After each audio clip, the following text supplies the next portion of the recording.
ലോകാ സമസ്ത സുഖിനോ ഭവന്തു. നമ്മുടെ ശരീരത്തിൻ്റെ ഏറ്റവും പ്രധാനപ്പെട്ട ഭാഗം തല തന്നെയാണ്.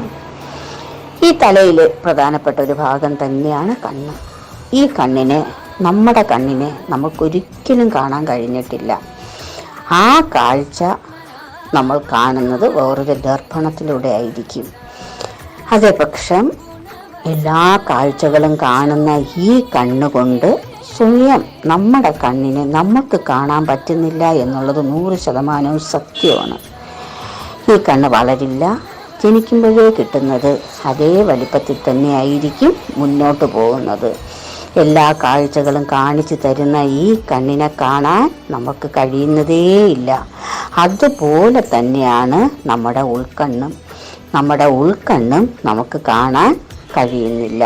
പുറം കണ്ണ് ഒരു ദർപ്പണത്തിലൂടെ നമുക്ക് കാണാൻ പറ്റുമ്പം ഉൾക്കണ്ണ് നമ്മൾ കാണുന്നത് ഭഗവാനിലൂടെയാണ്, ഈശ്വരനിലൂടെയാണ്, ദൈവത്തിലൂടെയാണ്. ആ ഉൾക്കണ്ണ് കാണാനുള്ള ഭാഗ്യം തരുന്ന ഈശ്വരനെ നമ്മൾ പലപ്പോഴും ഓർമ്മിക്കാറില്ല. മറന്നു പോകുന്നത് പലപ്പോഴും ഇങ്ങനെ കാണാൻ പറ്റാത്തത് കൊണ്ടും നമ്മൾക്ക് അതിൻ്റെ ആഴം മനസ്സിലാക്കാത്തത് കൊണ്ടുമാണ്. കിട്ടുന്ന സമയത്ത് മാത്രം നമ്മളതൊരു ഭാഗ്യമായിട്ട് കരുതും. അത് കഴിഞ്ഞാൽ നമ്മൾക്കതൊരു ഭാഗ്യമായിട്ട് തോന്നുകയില്ല.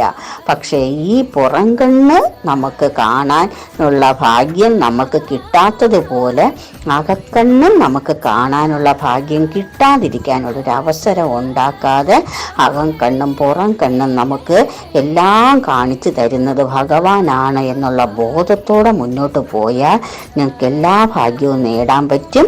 ഭഗവാൻ എല്ലാ ഭാഗ്യവും തരാനും പറ്റും. ചോദിച്ച് വാങ്ങിക്കുക, എല്ലാ ഭാഗ്യവും നേടിയെടുക്കുക. എല്ലാവർക്കും ഈ മഹാഭാഗ്യം കൊടുക്കണം. ലോകാ സമസ്ത സുഖിനോ ഭവന്തു.